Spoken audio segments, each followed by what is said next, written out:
जय श्री राधे, जय श्रीमन नारायण। श्री निग्रहाचार्य जी महाराज, मैं आपसे पूछना चाहता हूँ कि क्या ये विद्वानों की भाषा है? जिस भाषा का आप प्रयोग कर रहे हैं, क्या ये हमारी सनातन संस्कृति की भाषा है? आप बहुत अच्छे हैं। मैं जानता हूँ कि उन्होंने, रामभद्राचार्य जी ने आपके लिए गलत बोला है, लेकिन आप उनके लिए उल्टा सीधा बोल रहे हैं। ये शोभा नहीं देता। आप जिस भाषा में जवाब दे रहे हैं, जवाब दीजिए, शास्त्र सम्मत दीजिए, लेकिन जिस भाषा में आप जवाब दे रहे हैं वो भाषा ठीक नहीं है। इस भाषा का प्रयोग थोड़ा अच्छी तरह से कीजिए। और मैंने आपसे कहा था कि हर किसी पर आप उंगली उठा रहे हैं। मैंने कल वाली वीडियो देखी जो राजनारायणाचार्य जी स्वामी जी के ऊपर भी आप बोल रहे हैं।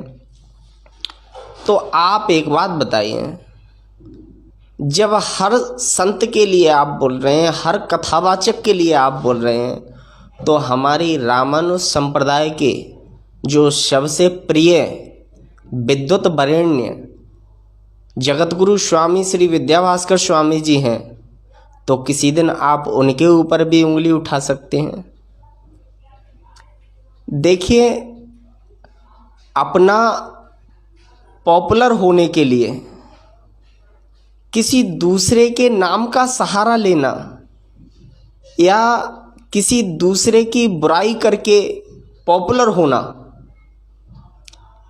ये सही बात नहीं है। दूसरे की बुराई करके पॉपुलर हुए तो क्या फ़ायदा हुआ? अरे पॉपुलर होना है तो अपने नाम पर पॉपुलर हो।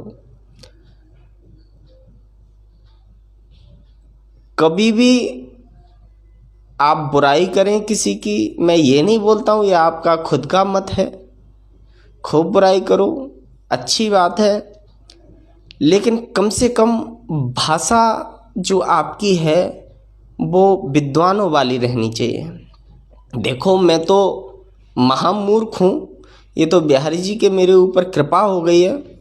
और बात रही विद्वान वाली, तो इस दुनिया में कोई विद्वान है ही नहीं।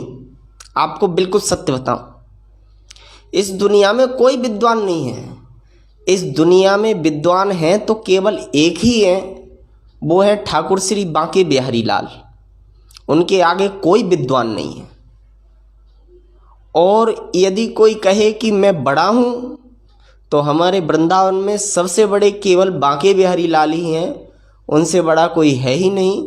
और यदि उनसे बड़ा कोई है तो वो आकर के मुझसे मिले तो मैं उनको जवाब दूं कि हाँ भैया, बिहारी जी से बड़ा इस दुनिया में कोई है ही नहीं। ना उनसे कोई बड़ा है, ना कोई धन में बड़ा है, ना कोई विद्वान में बड़ा है। कोई विद्वान नहीं उनके सामने।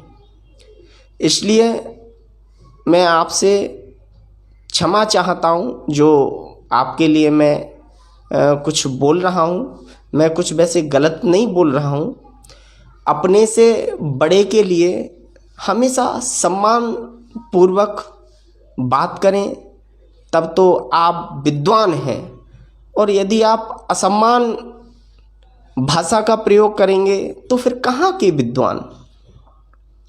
आप एक बात बताइए, हर किसी से गलती होती है। मैं बोलता हूँ कि रामभद्राचार्य जी स्वामी जी से गलती हुई होगी या हुई है, या अहंकार के में कुछ भाषा बोल गए हैं।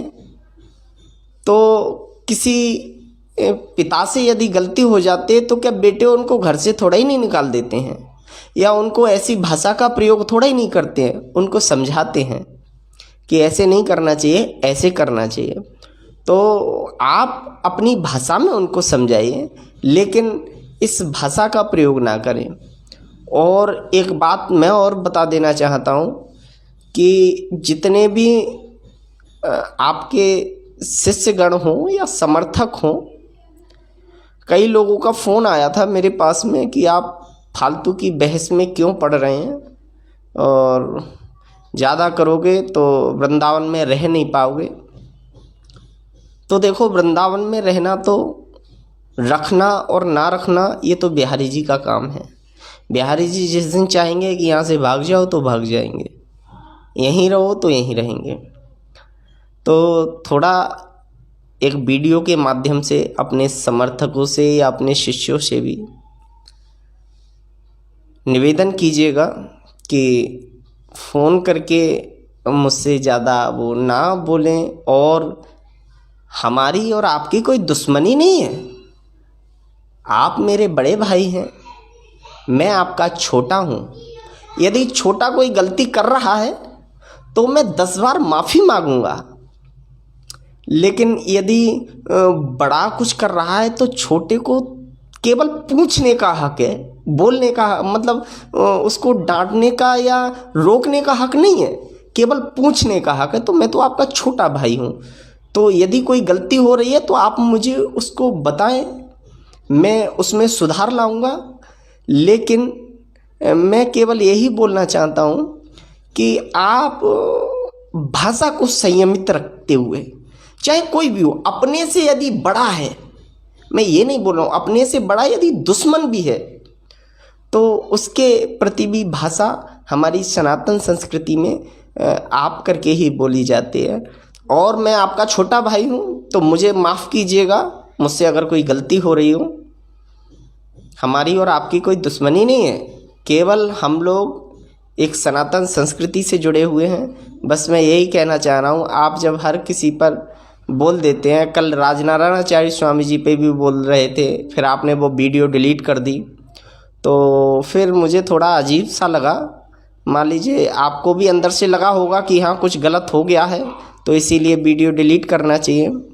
तो ऐसा कोई काम ही मत कीजिए जिससे आपको अंदर से लगे कि ये काम थोड़ा सा गलत हुआ है।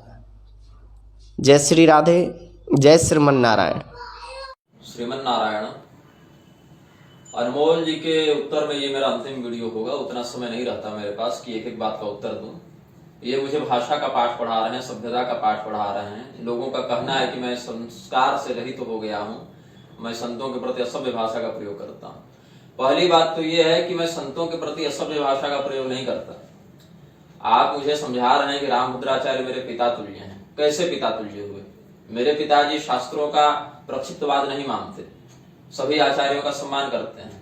रामभद्राचार्य सभी आचार्यों का अपमान करते हैं और प्रक्षिप्तवादी भी हैं। तो मेरे पिता तुल्य कैसे हो गए? अवस्था की दृष्टि से कहें तो सलमान खान, आमिर खान को भी हम पिता तुल्य कह देंगे, फिर तो उससे बात नहीं चलेगी ना। पिता तुल्य होने के लिए या तो आप अवस्था की बात करेंगे या तो आप सिद्धांत की बात करेंगे। तो सिद्धांत तो आपका विरोध में जा रहा है और अवस्था से मुझे मतलब नहीं है। तो अवस्था की ही अगर प्रधानता देख लें तो जितने भी लोग मेरे पिताजी से अधिक उम्र के हैं, चाहे वो ब्राह्मण हो, क्षत्रिय हो, वैश्य हो, शूद्र हो, म्लेच्छ हो, हिंदू हो, मुसलमान हो, सब हमारे पिता तुल्य हो गए अवस्था की दृष्टि से। तो वैसे बात नहीं चलेगी ना। फिर कहा गया मुझे कि संतों का सम्मान नहीं करते। आप जिस व्यक्ति का लक्ष्य लगाकर कह रहे हैं, यहां पर संदर्भ रामभद्राचार्य जी का है ना, मैं ऐसे व्यक्ति का सम्मान किस बाध्यता के कारण करूं जो स्वयं वेद मंत्रों को बदलने की बात मंच से करे? जो वेद विरुद्ध चला जाए, मैं उसका सम्मान करने के लिए क्यों बाध्य हो रहा हूं? जो व्यक्ति कहे पुराणों को हम प्रमाण नहीं मानते, ऐसे पुराण निंदक की मैं कैसे उसके ऊपर श्रद्धा रख सकता हूं? क्यों मैं उसकी बात मानूं या क्यों मैं उसका सम्मान करूं? जो व्यक्ति यह मंच से कह सकता है कि रामानुजियों ने भक्तमाल में प्रक्षेप कर दिया और रामानंद के स्थान पर रामानुज शब्द डाल दिया, जो व्यक्ति यह कहता है कि शंकराचार्य जी ने पाणिनि व्याकरण का गला घोंट दिया, ऐसे व्यक्ति के प्रति मैं क्यों श्रद्धा रखूं? उसका सम्मान मैं क्यों करूं? जो व्यक्ति भगवान रामानुजाचार्य जी को, भगवान मध्वाचार्य जी को, भगवान वल्लभाचार्य जी को अंधा कहते हुए और शंकराचार्य जी को कुपथगामी कहता है, शंकराचार्य जी के मस्तिष्क में मायावाद का बुखार चढ़ गया था इसीलिए वे पागल हो गए थे, यह जो व्यक्ति अपने भाष्य में लिखता है, मैं उसका सम्मान क्यों करूं? क्या रामभद्राचार्य ने पूर्वाचार्यों का सम्मान किया था? और अब जब मैं वही शैली इनके ऊपर लागू कर रहा हूं तो इनका अपमान होने लगा और मुझे सनातन सभ्यता की संस्कृति का पाठ आप पढ़ा रहे हैं। अपूज्या यत्र पूज्यन्ते पूजनीयो न पूज्यते त्रीणि तत्र भविष्यन्ति दारिद्र्यं मरणं भयम्। इसीलिए मैं केवल पूजनीयों का ही सम्मान करता हूं और पूज्यों का सम्मान नहीं करता। जो वेद मंत्रों को बदलने की बात करे वह व्यक्ति चाहे किसी भी पद पर बैठा हो, किसी भी अवस्था का हो, कितने भी ग्रंथों का लेखक हो, वह मेरे लिए सदैव निंद्य ही रहेगा। जो वेद विरुद्ध चला जाए, वेदोक्त मार्ग का परित्याग कर दे, वर्णाश्रम व्यवस्था का विरोध करे, ऐसा व्यक्ति मेरे लिए सम्माननीय संत नहीं होता है। भगवान रामानुजाचार्य जी को जो निंदा करे, भगवान शंकराचार्य जी की जो निंदा करे, स्वयं रामानंद भगवान के संप्रदाय में रहकर श्री रामानंद सिद्धांत का जो विरोध करे, ऐसा व्यक्ति मेरे लिए संत नहीं है, ऐसा व्यक्ति मेरे लिए सम्माननीय नहीं है। वो होंगे किसी के लिए बड़े भाई, होंगे किसी के लिए पदवाक्य प्रमाण वारिण, होंगे किसी के लिए संत महात्मा, होंगे किसी के लिए महामहोपाध्याय, मेरे लिए वो धर्मद्रोही हैं और उसी के प्रकार उसी अनुसार से मैं उनके साथ व्यवहार करूंगा। हाँ, मैंने कोई गाली नहीं दी, मैंने कोई अपशब्द नहीं कहा, मैंने कठोर वाणी अवश्य रखी है, लेकिन मैं सामान्य वाणी क्यों रखूं जब मैं उनका विपक्षी हूं? और विपक्षी किस आधार पर हूं? धर्मशास्त्रीय सिद्धांतों के आधार पर हूं। कोई निजी राग द्वेष से तो मुकदमा नहीं किया है हमने। आप भगवान रामानंद संप्रदाय में रहकर उत्तरकांड को गलत कहेंगे और प्रक्षिप्तवाद को प्रश्रय देंगे और हर शब्द का अलग अनुचित अर्थ लगाकर मनमानी व्याख्या करेंगे और कहेंगे मंच से शंकराचार्य जी आदि गुरु के प्रति कहते हैं क्या तुम्हारी माता नरक का द्वार नहीं थी? तो जो व्यक्ति शंकराचार्य भगवान को तुम्हारी माता ऐसे संबोधित कर रहा है, ग्रंथ में उन्हें कुपथगामी और पागल लिख रहा है, ऐसे व्यक्ति का सम्मान करने के लिए मैं क्यों बाध्य हूं? किस लोभ से, किस भय से, किस मर्यादा से मैं ऐसे व्यक्ति का सम्मान करूं? तो अवस्था की दृष्टि से तो सम्मान मैं करूंगा नहीं, अपमान भी नहीं कर रहा हूं। ऐसा नहीं कि सम्मान नहीं कर रहा तो मैं उनको गाली देते चल रहा हूं, ऐसा भी नहीं है। लेकिन एक विपक्षी के स्तर पर जितना सम्मान बन सकता है उतना करता हूं और जितना वो पाने की योग्य है उतना ही सम्मान करता हूं। बाकी हो सकता है आप लोग सामाजिक मर्यादा के कारण सम्मान करते हो, लेकिन वेद मंत्रों की बलि देकर सामाजिक मर्यादा का मुझे पालन नहीं करना है। समाज का क्या है, आज है कल नहीं है। 2 पीढ़ी पहले का समाज कुछ और था, अभी का कुछ और है, 2 पीढ़ी बाद कुछ और बदल जाएगा। लेकिन धर्म एको ही निश्चलः, धर्मशास्त्र की मर्यादा विचलित नहीं होती। इसीलिए जो व्यक्ति जितना सम्मान धर्मशास्त्र को देगा, जितना सम्मान पूर्वाचार्यों को देगा, उतना ही सम्मान वह मुझसे भी प्राप्त करेगा। जो व्यवहार रामभद्राचार्य अन्य आचार्यों के प्रति करते आए हैं उससे तो अच्छा ही व्यवहार मैं उनके प्रति कर रहा हूं ना। अनमोल जी कहां थे जब रामभद्राचार्य मंच से कह रहे थे शंकराचार्य जी को तुम्हारी मां नरक का द्वार नहीं थी क्या? कहां थे उस समय जब वो ग्रंथ में लिख रहे थे कि शंकराचार्य मायावाद के कारण बुखार से ग्रस्त होकर पागल हो गए थे? कहां थे वो जब रामानुजाचार्य जी की निंदा कर रहे थे? उस समय सनातन संस्कृति का पाठ नहीं। ये सब चोचले बंद कीजिए सभ्यता के, है ना। यदि मेरे पास अभी रामभद्राचार्य जितना राजनीतिक समर्थन और पैसा होता तो आप मेरे सामने भी खांस नहीं रहे होते। यही अंतर है। बाकी धर्मशास्त्र की बात देखें तो मैं तो बार बार ललकार रहा हूं कि आपने जो मुझे चुनौती दी थी शास्त्रार्थ की वो मुझे स्वीकार है। आप आइए और शास्त्रार्थ कीजिए। आपने काशी जी का नाम लिया, हम आने के लिए तैयार है। आप तो तारीख ही नहीं बता रहे, चेलों का नाम ही नहीं बता रहे। और आपने यह कहा कि क्या मैं स्वामी विद्याभास्कर जी का विरोध नहीं करूंगा, मैंने श्री राजनारायणाचार्य जी का विरोध किया। तो मैंने व्यक्ति का नहीं विरोध किया है। वह वाक्यांश यदि श्री विद्याभास्कर स्वामी जी के मुख से भी निकला रहता तो मेरे उद्गार वही रखते उनके प्रति भी। जो श्री राजनारायणाचार्य जी ने कहा, अब लोग कह रहे हैं सामाजिकता, मतलब वैष्णवों के मध्य शाक्तों की काली भैरव दुर्गा का नाम ले लेकर हेय दिखाकर सामाजिकता बना ले रहे हैं। हमने केवल महाविष्णु शब्द की शास्त्रीय व्याख्या और साथ ही साथ सभी संप्रदायों का कैसे एक दूसरे से समन्वय है इस पर कुछ कह दिया तो सामाजिकता बिगड़ने लग जाती है। तो सामाजिकता तभी तक ठीक है जब तक हम लोग बलि पड़ रहे हैं। जब वही व्यवहार आपके प्रति कर दिया जाए तो सामाजिकता बिगड़ने लग जाती है। आप राम नाम पर बोल रहे हैं तो आप यह भी तो कह सकते हैं राचेति लक्ष्मी वचनो मश्चापीश्वरवाचक लक्ष्मी पतिं गतिं राम राम राम विदु विदु। रा शब्द में जो रा तत्व है वह लक्ष्मी है, शक्ति तत्व है, और जो म है वो ईश्वरत्ववाचक है तो लक्ष्मीपति। श्री रामचंद्र जी विष्णु सिद्ध हो गए, ऐसे भी तो कह सकते थे ना। शाक्तमसी नहीं है, काली दुर्गा भैरव इत्यादि बोलने की क्या आवश्यकता थी। तो स्वामी विद्याभास्कर जी का मैं सम्मान इसलिए नहीं करता क्योंकि वो मुझे समर्थन कर रहे हैं या मेरे ऊपर कृपा कर रहे हैं, या वो मेरा इसलिए समर्थन नहीं करते कि मेरे माध्यम से उनको कोई स्वार्थ सिद्धि होनी है, ऐसा तो नहीं है। यदि कदाचित वो शास्त्रीय सिद्धांत के स्पष्ट विरुद्ध कोई वक्तव्य दे दें तो मेरा व्यवहार वही रहेगा जो बाकियों के प्रति मैं भी कर रहा हूं। और जब मैं शास्त्रीय सिद्धांत से हट जाऊंगा, जो उन्हें स्पष्ट लगेगा कि निग्रहाचार्य शास्त्रीय सिद्धांत का विरोध कर रहा है, तो वो भी मेरा समर्थन नहीं करेंगे। हम लोगों के मध्य जो संबंध है वह केवल शास्त्र सिद्धांत का है, और शास्त्र सिद्धांत में भी द्वैत अद्वैत विशिष्टाद्वैत ये का नहीं है। ये तो दृष्टिकोण है अपने अपने आचार्यों के, इस पर हम लोग कभी लड़े ही नहीं। हमारा विषय शास्त्रों की प्रामाणिकता का है और तात्विक एकता का है। तो जिस दिन लगेगा मुझे कि स्वामी विद्याभास्कर जी के मुख से कुछ ऐसी वाणी निकली जो स्पष्टतया शास्त्र विरोध में जा रही है, तो मैं वहां भी वीडियो बनाऊंगा।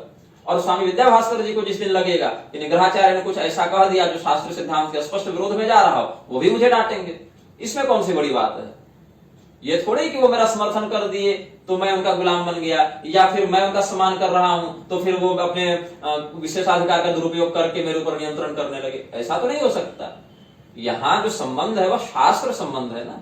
शास्त्र जहां कोई पटरी से घिसकेगा तो संबंध बिगड़ेगा, शास्त्र के मार्ग पर जब तक दोनों रहेंगे संबंध अच्छा रहेगा। ये तो निष्पक्ष बात हुई।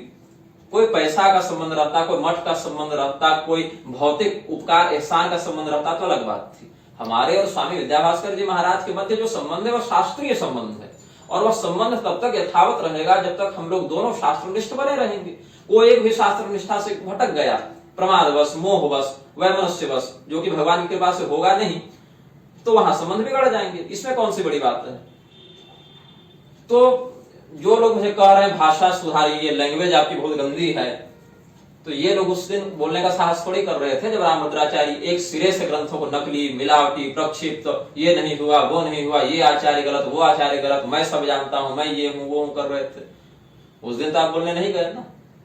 मैं रामभद्राचार्य जी के सामने बस आईना लेकर खड़ा हूं। उन्होंने जो शब्द और जो शैली पूर्वाचार्यों के प्रति रखी वही उनको पलट के मिल रहा है, तो जलन हो रही है सबों को। मैं किसी भी व्यक्ति का विरोध व्यक्तिगत नहीं करता। पहले उसने कुछ कहा ऐसा जिसका स्पष्ट विरोध शास्त्र में दिखता हो, तब मैंने कहा है। और भगवान रामानंदाचार्य जी का, भगवान रामानुजाचार्य जी का, भगवान शंकराचार्य जी का और भी जो अन्य आचार्य गण हुए हैं, उनका जो द्रोही होगा, उनके सिद्धांत की जो कटाक्षपूर्ण निंदा करते हुए अपने आप को श्रेष्ठ सिद्ध करेगा, ऐसा व्यक्ति मेरा शत्रु होगा। और मैं शत्रुओं को उतना ही सम्मान देता हूं जितने के वो हकदार हैं, चाहे अवस्था कुछ भी हो, उपाधि कुछ भी हो, पद कुछ भी हो। मैं किसी भी ऐसे व्यक्ति का सम्मान कथमपि नहीं कर सकता, अतिरिक्त सम्मान, जो वेद मंत्रों को बदलने की बात करे, पुराणों के प्रमाणत्व को अस्वीकार करे और पूर्वाचार्यों की भर्त्सना करते रहे। ऐसे किसी व्यक्ति का मैं सम्मान करने के लिए न लोभवशात, न भयवशात, न संकोचवशात बाध्य रहूंगा। श्रीमन्नारायण।